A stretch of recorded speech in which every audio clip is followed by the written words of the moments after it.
To a boy whose ideal snack was Little Debbie zebra cakes, the existence of a disease like diabetes seemed like the dark work of a mean god. You're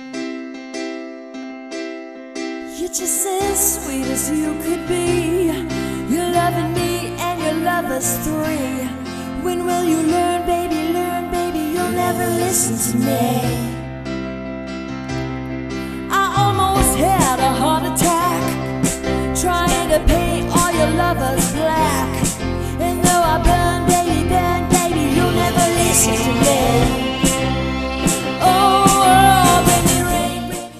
In the summer of 1988, I would be taken to a hospital in Baltimore, Maryland, with the highest blood sugar level they had ever recorded, and would, after a lengthy midnight stay in the emergency room lobby, ultimately be diagnosed with type 1 diabetes and blasted with a boatload of insulin.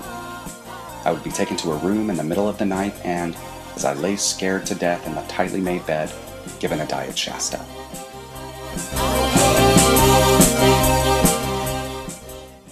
I have always had a sweet tooth, the biggest one in my family. My skinny frame absolutely belied the number of sweets I knew I could put away if ever given the chance. The urge for sugar throughout my young life was strong. I wanted it, and I wanted it bad. But as you grow older, the world gets more complicated, and there are more important things to deal with than a silly need for Toblerones or Nutter Butters.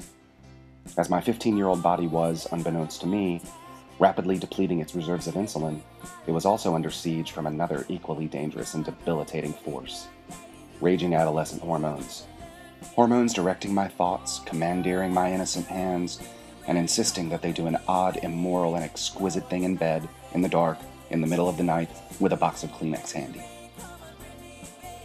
Worse, the hormonal urges behind this thing I was doing could best be described as pretty damn gay. 1 month later, on a school trip stopover in Baltimore, I found myself wandering through the Baltimore Orioles stadium so dehydrated I could barely open my mouth, and with vision so blurred I could scarcely make out the collect call instructions on the payphone I eventually found to call my mother back in Raleigh. "Mom, there's something wrong with me," I said when I finally reached her. Well, there were several things wrong with me, but probably better to take them one at a time.